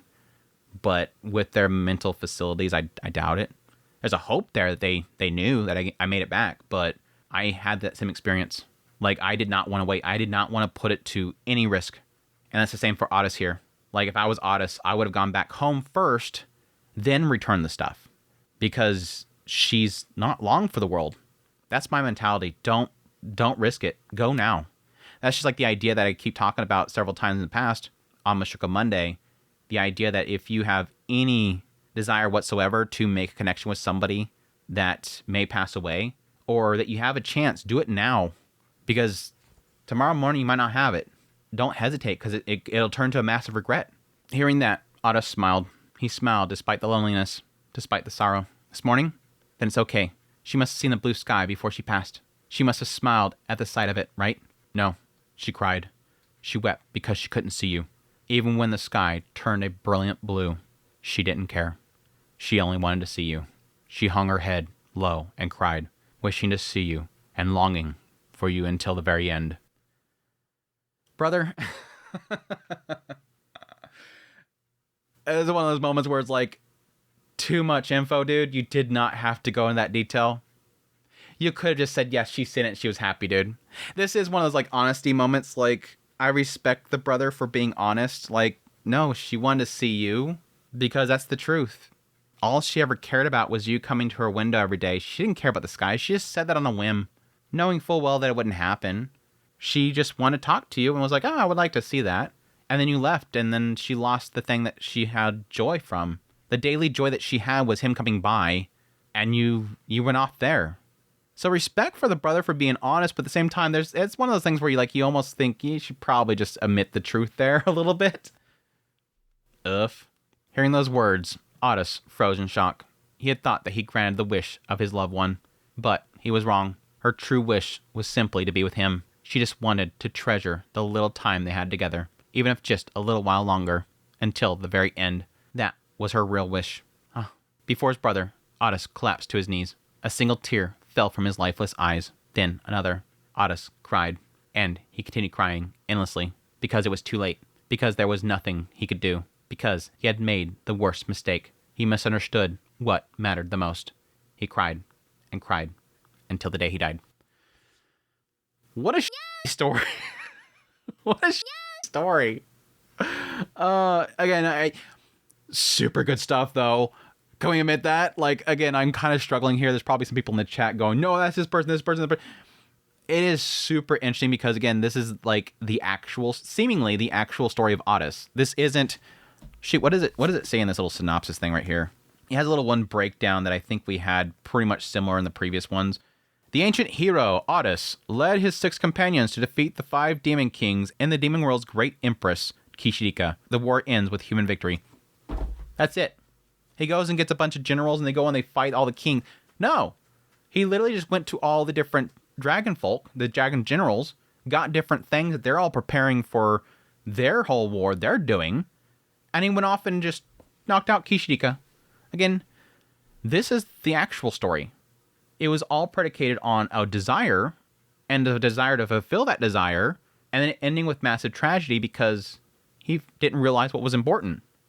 That sucks.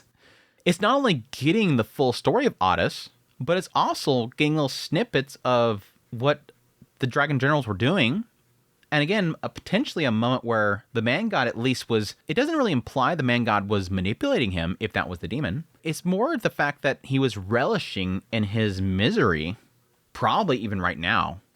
He did all that crap and then she died. That whole thing. It's super cool. But again, it makes me wonder, why did Refugien put this here? Now, the obvious answer there is, okay, he was named after this Otis right here. Let's tell the story while we're getting into Otis' story right here. But it does make me wonder, is this going to apply to Aisha? Is Aisha dying? Is it a bump to Otis in snagging Aisha? Question mark. All right, that's the end. With a snap, Aisha closed the book. That story ended on a dark note. I guess the lesson is that happiness is actually much closer than you think. But personally, I prefer happy endings. I sat on her lap, staring intently at the book's cover. If this was set during the first Great Human-Demon War, then I guess it's an adaptation of the legend of the hero Otis. It's a little different from the version I know. There's no companions, and there's an extra sage. Yep, exactly. Granted, I don't remember them even mention the sages. But I guess that's just creative liberty in the adaptation. I would actually say, because the story itself doesn't have much flair to it, it actually makes more sense that that is probably the true story. As Aisha said this, she spun the book in her hands, examining it. It was an old book, probably older than any other book in the Grey Rat household. The cover was bound in white leather, but even Aisha couldn't tell what kind of leather it was. Still, the colors seemed oddly familiar, and she felt she had seen it before. Trying to think of a leather that she's seen that she'd recognize. Okay, again, she's working with Rue Quagmire mercenary bands. They have a lot of stuff that goes through there, so eventually she's probably seen tons of different materials. And despite the long passage of time, not a single crack had formed on the cover, though the pages inside were tattered. If the book really had been written after the first Human-Demon War, then even the paper had to be quite durable. Its title, The Tale of Otis. Not very elaborate or creative. I'd assume this was probably wrote by potentially one of the Dragon Generals. I would assume so. And again, using very high quality materials to keep it around. Otis, you wanted me to read this, so I did. But where did you even find this book? It's written in the Fighting God language. The Begaric continent? That's mostly where that was at, was the Begaric continent. From Lord Orch's house. Eh? You didn't take it without asking, did you? That's bad, you know. No. When I went to visit Papa, I saw it on the bookshelf and got curious. So I flipped through it. And Lord Orch just said, you can take it with you. Or something like that. I must have made a gloomy look on my face. I don't remember exactly what I was thinking at the time, but I do remember feeling completely shocked. The story ended in a hopeless, tragic way. Since the protagonist had the same name as me, Aisha read it with a certain tone, trying to set the mood. And maybe, because of that, I ended up getting too emotionally invested. I can see that. I technically can see that. She's like, okay, you want me to read this for you? Pops it open, Oh, Otis. Is the story about him or something? I mean, she's going to notice very quickly it's an old story, but still, like, that's going to make your brain just immediately think, okay, put him in this position. It's the heroic tale of Otis. The tale of the guy he was named after. Let's make this big epic story out of it. Let me read it in the way that makes him feel like this is who he's supposed to be or who he was named after. This legendary hero. Oh, that ending's tragic. And yes, for him, he's going to feel that. Epic tale. That's f***ed up. It's all right. It's all right. Otis is totally going to be happy, you know. Aisha hugged me and rubbed my head roughly. Even when I was in a bad mood, that usually cheered me up. But that was back when I was younger. Ever since I turned 10, I had started to grow out of being easily soothed. Hey, Aisha, what is it? In the story, what do you think Otis could have done to be happy? Well, if he stayed with her, she would have died anyways. So, I guess instead of chasing after the Demon King, he should have asked the 5 sages how to save her, then married her, and lived happily ever after. That's totally like, yeah, backseat quarterbacking right there. Armchair quarterbacking. I mean, even if the Demon King, well, Lady Kishirika, in this case, wasn't defeated, the humans wouldn't have been eradicated in just a few years. The two of them could have at least lived happily for the rest of their lives together. Aisha nodded, satisfied with her answer, thinking it was a perfect one. But apparently, I wasn't satisfied with it. I furrowed my brows and pouted my lips. I mean, it's technically a true answer there. And again, it's the whole idea of now looking back, yeah, you should have just done this or that. Again, it's from the mindset of somebody who's in love, very simple life in the village, not a genius like Aisha, obviously. That seemed like the obvious answer. I mean, I was doing it.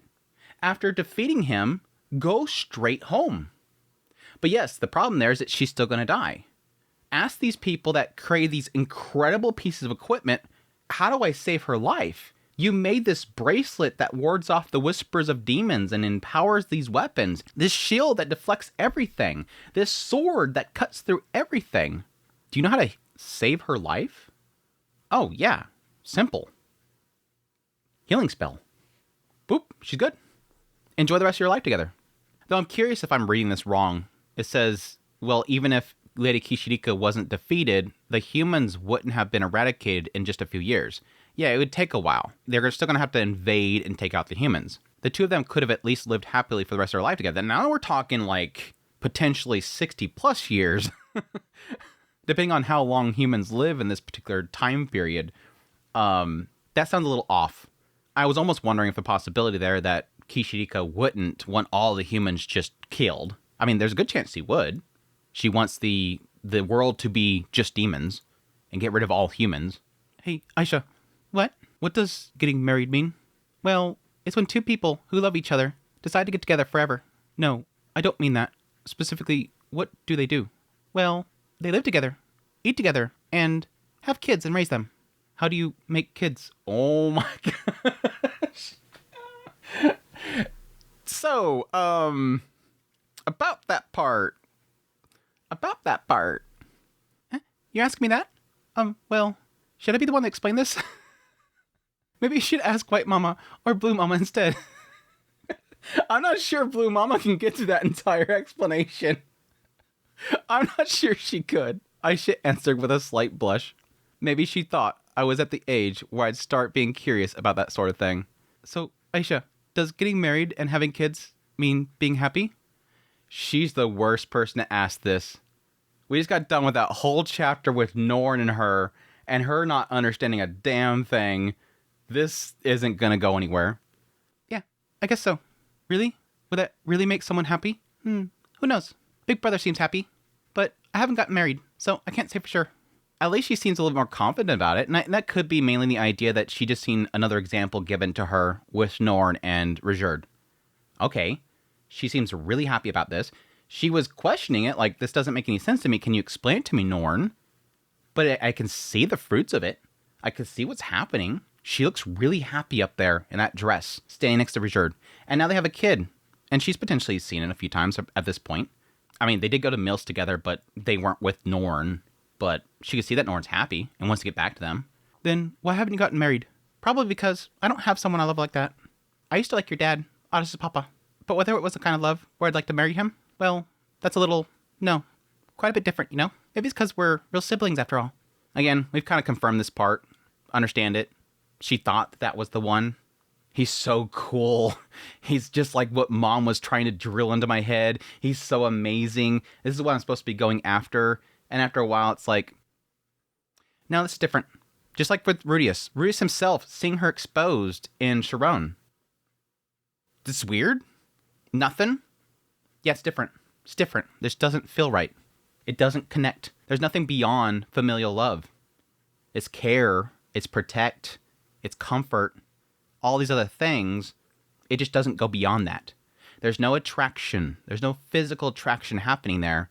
It just stops right there because it's the person, not bodily desires or anything. I wasn't very happy about that. After all, she just said that her first love was my father.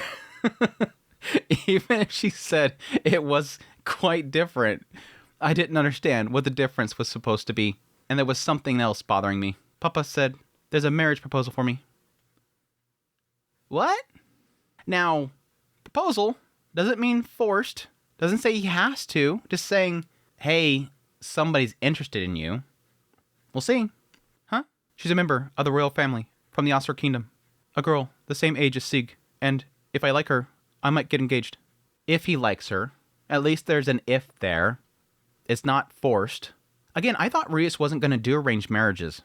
But again, it's similar to Norn. No, I'm not going to force her to go marry Rejerd like Orsted once. And even with Orsted, when he thought that Orsted was talking about arranged marriages for his children, he said, okay, get ready to fight. Let's get ready to fight, Orsted. Let's do this. Put him up. It's not happening. He was always for, no, I don't want this. I want them to do their own thing. Even still, these children, 10 years old, this is 10 years old, you say I have this proposal, the kid's going to go, yes, Dad. But no, you don't have to. But if I don't, it's going to disappoint Dad. It's way too young to be proposing this stuff to these children. They're going to immediately go with what Dad says. It's better to let them just blossom. Let them find the love. Don't throw things at them and say, here's an opportunity, here you want this, you want this. Because again, in their mind, in the mind of a child, a very obedient child, a well-behaved child, it's yes, sir. When do I bark? Do I bark now or bark later? Do I say yes now or yes later? It's not right. El Rias moment. El Rias moment. Apparently, this was news to Aisha. Yeah, I doubt she was brought up in it. I heard later that she was pretty shocked too. The small boy in front of her, engaged. If he was engaged at this age, he would surely be married once he came of age. This small boy, the one she had taken care of since the day he was born. Like a child, like her own son. But Aisha was smart and practical. If the girl was from the Asura royal family, that meant she was related to Ariel.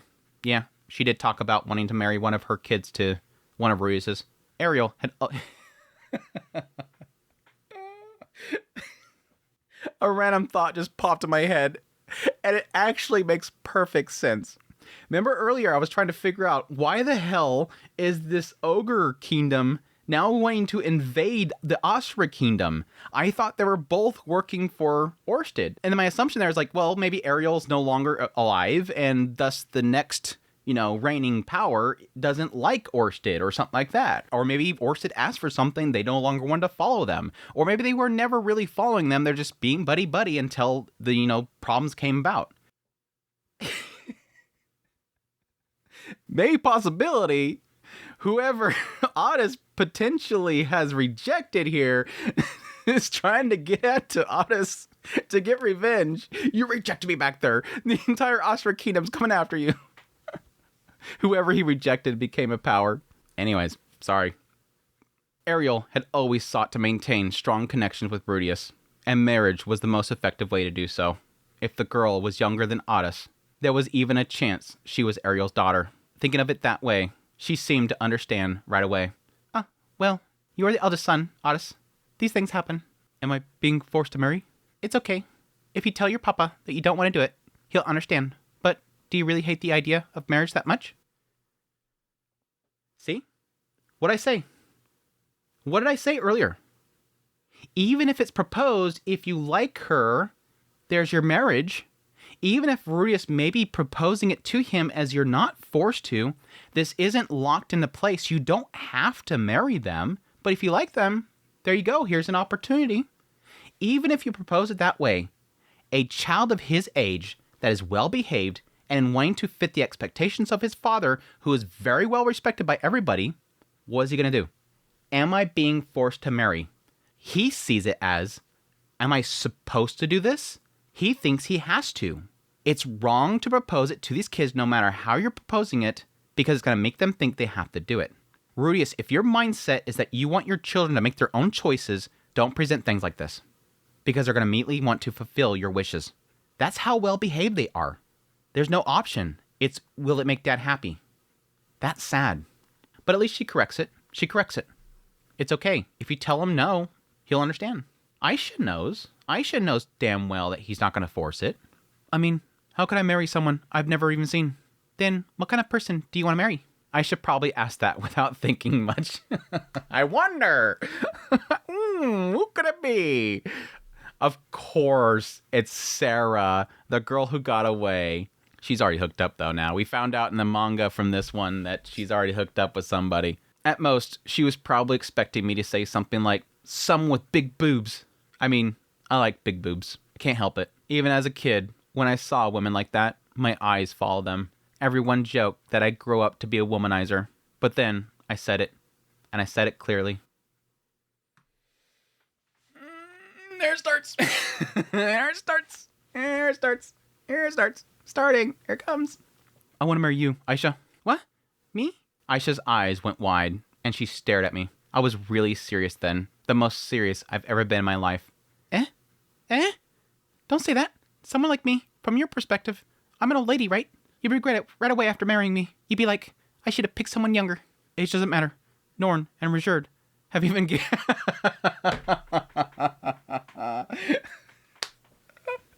He's been cooking on this. He's been thinking about this for a while. Norn and Richard, that's a huge age gap. Rudius, technically, in this world, Rudius and... To everybody in this world, Rudius and Roxy. Roxy's different. She's always looks young. But again, Richard's the same way. He always looks young. For a very long time. Age doesn't matter. Norn and Richard have an even bigger age gap, right? Richard is a demon, though. He doesn't look old. Then Richard married someone who'd aged faster than him, right? Well, I guess that's true. Again, this boy's been stewing on this. Good point. That way, you obviously think there's something there because there's a maturity thing. There's a mental maturity thing there. Richard's much older, mentally much more older. Norn's much younger, assumed by most people as being mentally immature. But the flip also happens. Eventually, Norn will get old and wrinkly, and he's potentially going to stay pretty much the same. But that didn't matter to him. I don't care that she'll grow old faster and wrinkle away. It's a love aspect. Well, I guess that's true. Then age doesn't really matter. I love you, Aisha. I wasn't joking, nor flattering her.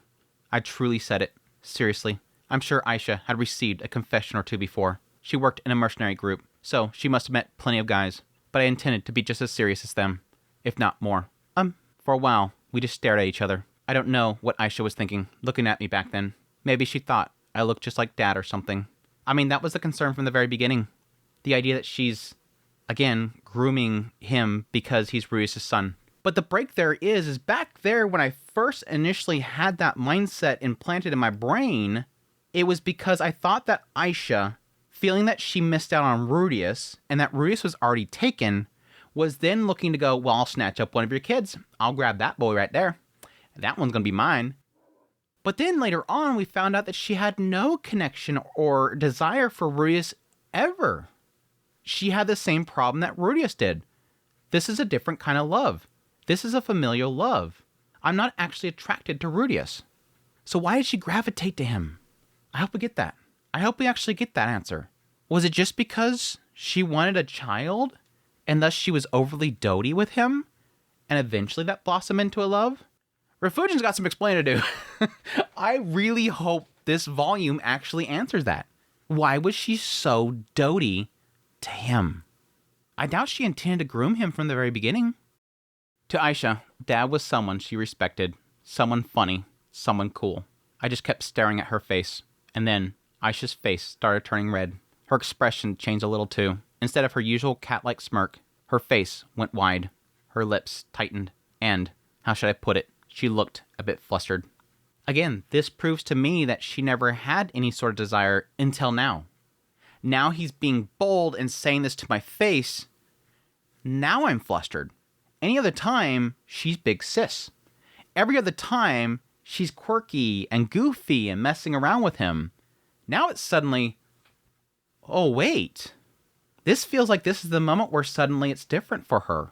It's his confession that's made her flustered. And will she intend to back off at this point, is what I would assume. If again, my original theory was that she was trying to groom him, is it only now that she realizes, oh crap, this shouldn't be happening, let me step away. I only wanted to mess with him and raise him and help him, and now he's attached to me, I need to get away from this. If it had been now, maybe we would have kissed. But now? Thanks, but no, it's not happening. Still, Aisha held herself back. Why not? Do you not like me? Nope, that's not it. But we're basically siblings. So, your papa and mama, and my mother too, wouldn't allow it. Saying that, Aisha hugged me, like always, as if nothing happened. But her heartbeat was louder than usual, and her arms held me tighter. She's backing off. Which again, with his age, this is great. Because again, I was assuming coming into this volume, it was going to be her straight going after him. And the question mark is obviously right now, he's not even an adult. He's only 10 at the moment. But I was super, super happy. Because I really, really, really love you too, Otis. Aisha said that as she stroked my head. I silently let her. Aisha always hugged me whenever she could. And I always liked being hugged. It was like usual. Like nothing happened. Like things went back to normal. That was the kind of hug it was. It's okay. When you grow up, you'll naturally find someone better than me. Okay. But I could feel that hug was different from usual. I couldn't explain how. But I felt it was different. Wrapped in Aisha's scent, I thought, instinctively, today, something changed. Yeah. And indeed, from that day on, my relationship with Aisha changed drastically. Is she going to run away? I would assume that she'd run away and stay away from him. Put that distance. And yeah, technically the frustration here would be the fact that she's doing it because, specifically, like she said, nobody would allow it. My mom, Rudius, nobody would allow it. But there is a side of me that kind of wonders if it is an aspect of her realizing, no, there's going to be somebody for you. Because she could have easily said, wait 3 more years, wait 4 more years, wait 5 more years. She's saying, wait until you grow up and you'll find somebody else. It's different. That's how I first proposed to Aisha.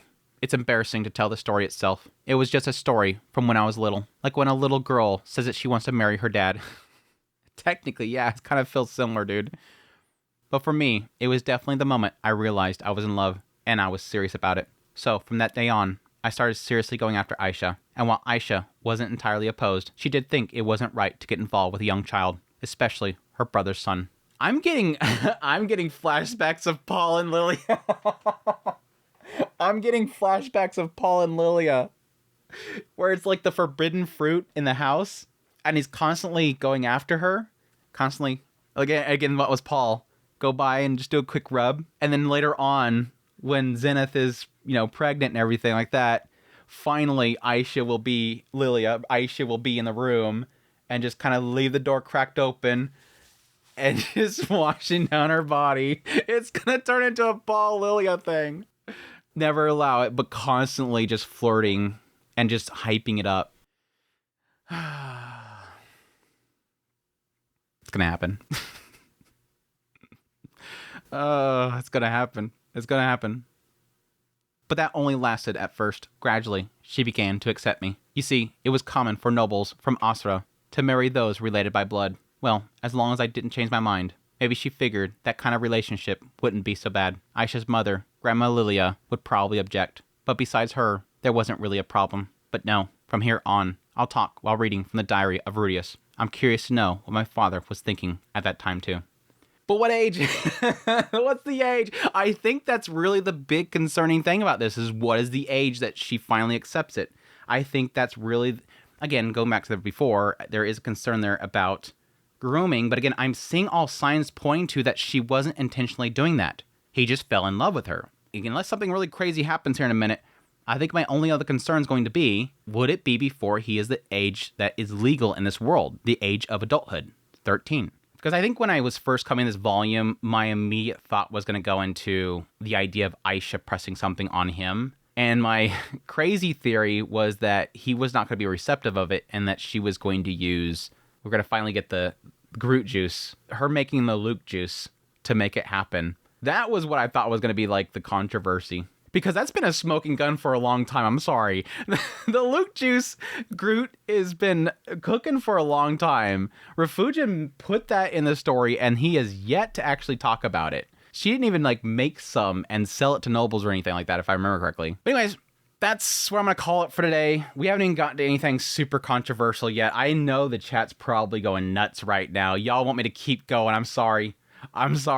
Been going on too long. I just had way too much fun digging into the stuff with Otis, the hero, and all that kind of stuff. I was thinking we'd actually get further into Aisha and Otis' story rather than doing that stuff. Which, again, I'm still kind of curious as to why Refugin decided to put that there. I think the obvious reason for it is what he says after the story is told.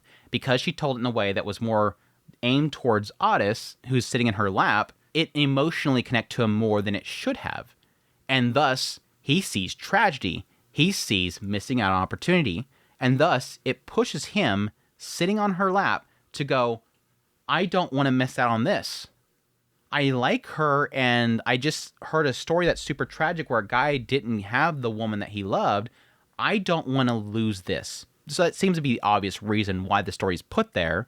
But it sucks because I wanted more of what is going on in this volume. We'll find out, though. I hope you guys enjoyed this Mushoku Monday, as always. Thank you guys so much for dropping by for the premiere. Hey, chat. Hope you guys had fun. Hope you guys have a great rest of your Monday after this all wraps up. And I greatly appreciate you guys' kind words, your support, all that stuff. And as always, greatly appreciate everybody support channel monetarily through Patreon, tips, links, super thanks, memberships, all that stuff. Thank you. But until the next Mushoku Monday, I'll take care.